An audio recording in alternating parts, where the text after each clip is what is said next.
So, picture this. You manage to secure asylum and even a green card in the United States, and then, boom, it's all stripped away.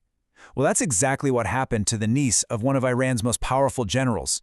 It's a case that really unwraps this complex web of family ties, global politics, and some pretty serious allegations of a double standard.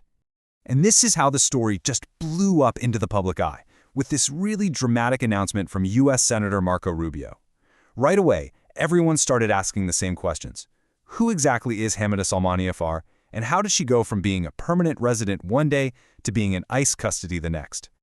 All right, so to really get what's going on here, we kind of have to look past her for a second and focus on her family connection. Specifically, her very powerful and, let's be honest, very controversial uncle. So her uncle was Qasem Soleimani. And if that name doesn't ring a bell, he wasn't just any military figure. He was the commander of the elite Quds Force, which is a really powerful part of Iran's Islamic Revolutionary Guard Corps. You see, this family tie isn't just a small detail. It's pretty much the reason this whole story became an international incident. Let's just walk through the timeline of her journey in the U.S. It all starts in 2019 when she's granted asylum. Then, just a year later, her famous uncle is killed in that high-profile U.S. drone strike. But even with all that, by 2021, her path to residency seemed totally on track. She even got her green card. Okay, but here's where the story takes a turn. This isn't just about immigration law or geopolitics. The real controversy actually ignited online, and it focused on this huge contrast between two very, very different lifestyles. So then, reports start popping up about a now-deleted Instagram account that seemed to paint a picture of this really lavish American life. We're talking photos that allegedly showed her partying in Miami and Las Vegas, all without a hijab. And, these images quickly became like Exhibit A in the whole public debate over her case.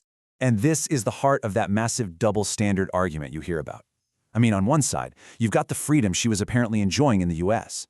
And on the other side, you've got the incredibly harsh reality for women back in Iran who can face just devastating consequences for doing the exact same things, like choosing not to wear a hijab. So all of this public outrage brings us right back to that official announcement at the beginning. The big question is, what were the specific allegations that actually led to her status getting terminated? And this is a really key point. The official reasons cited for her removal went way beyond just her family tree. The allegations pointed directly at her own actions, that she was an active, outspoken supporter of the Iranian regime, that she celebrated attacks on U.S. soldiers, and that she used anti-American rhetoric, all while living in the United States.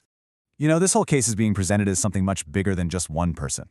It's being held up as a window into a broader pattern of alleged hypocrisy, especially among the global elite who are tied to these kinds of authoritarian regimes. The argument goes that this isn't a one-off thing. In fact, it's a familiar story. You have relatives of a country's ruling class enjoying all the freedoms of the West, while at the same time publicly defending the very regime that denies those exact same freedoms to its own people. Critics point to this as just a textbook example of systemic hypocrisy. So, what does this all boil down to? We're left with this really fundamental question that cuts right through all the geopolitics and immigration law. How do you balance something as big as national security with individual accountability? Where exactly does the influence of your family end and your own personal responsibility begin? It's a super thorny issue, and there are definitely no easy answers.